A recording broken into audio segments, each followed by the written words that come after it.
উপজেলা শ্রীপুর ইউনিয়ন কলাবাগান বাজার কমিটি ও অত্র মসজিদ কমিটির নাম প্রকাশ ও আলোচনা সভা অনুষ্ঠিত। সরকার পতনের সঙ্গে সঙ্গে নেই কোনো বাজার কমিটি ও বিভিন্ন প্রতিষ্ঠানের পরিচালনা কমিটির সদস্যগণ।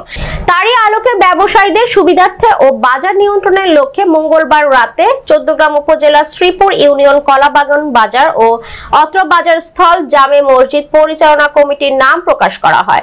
এই সময় আয়োজিত অনুষ্ঠানে চৌদ্দগ্রাম উপজেলা যুবদলের যুগ্ম আহ্বায়ক শহীদুল ইসলামের সভাপতিত্বে আরো উপস্থিত ছিলেন বিশিষ্ট ব্যবসায়ী শামসুল আলম, মামুনুর রশিদ। আয়োজিত অনুষ্ঠানে অত্র মসজিদ কমিটির সভাপতি হিসেবে ডক্টর আব্দুল বারিক, সহ সভাপতি আব্দুল সত্তার, সেক্রেটারি মাওলানা শামসুল আলম, সহ সেক্রেটারি মামুনুর রশিদকে 18 জনকে অন্তর্ভুক্ত করে অত্র বাজার পরিচালনা কমিটির আবাদ মিয়াকে সভাপতি, সিনিয়র ও সভাপতি শহীদুল ইসলামকে সেক্রেটারি, জহিরুল আলম সুমনকে সহ সেক্রেটারি, শরীফুল ইসলামকে 21 জনের বিশিষ্ট কমিটির নাম প্রকাশ করে চৌদ্দগ্রাম উপজেলার যুবদলের যুগ্ম আহ্বায়ক শহীদুল ইসলাম।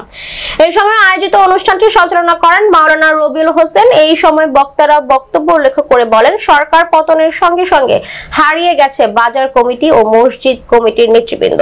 তাই আমরা আশা করি মসজিদ কমিটি ও বাজার পরিচালনা কমিটির নবনির্বাচিত কমিটির নেতৃবৃন্দ আমাদেরকে ভালো একটা ফলাফল দিবে, বাজার ও মসজিদের উন্নয়নের লক্ষ্যে কাজ করে যাবে।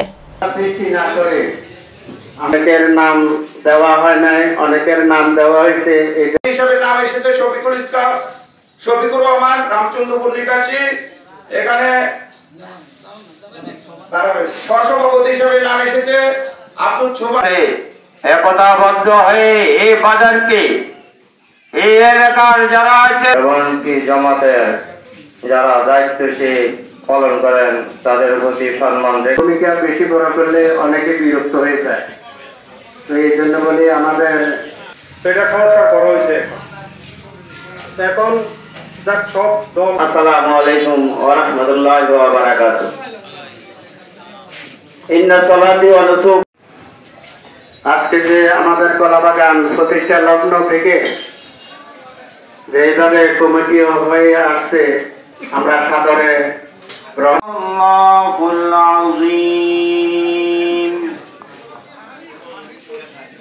একটু ত্রুটি বিচ্ছিন্ন হতে পারে। এই জন্য আমি আজকের উপস্থিতির কাছে জোরাতে ক্ষমা চাই নিচ্ছি এবং আগামী দিনে এই বাজার পরিচালনা করার জন্য যাদেরকে আমরা নামগুলো দায়িত্ব দেওয়ার জন্য প্রস্তাব করতেছি এবং ঘোষণা করবো ইনশাআল্লাহ, তাদের সুস্বাস্থ্য এবং দীর্ঘায়ু এবং ন্যায়পরায়ণ থাকার জন্য আজকের হাউস থেকে সকলের প্রতি উদাত্ত আহ্বান জানিয়ে আমি আমার আজকের এই ঘোষণা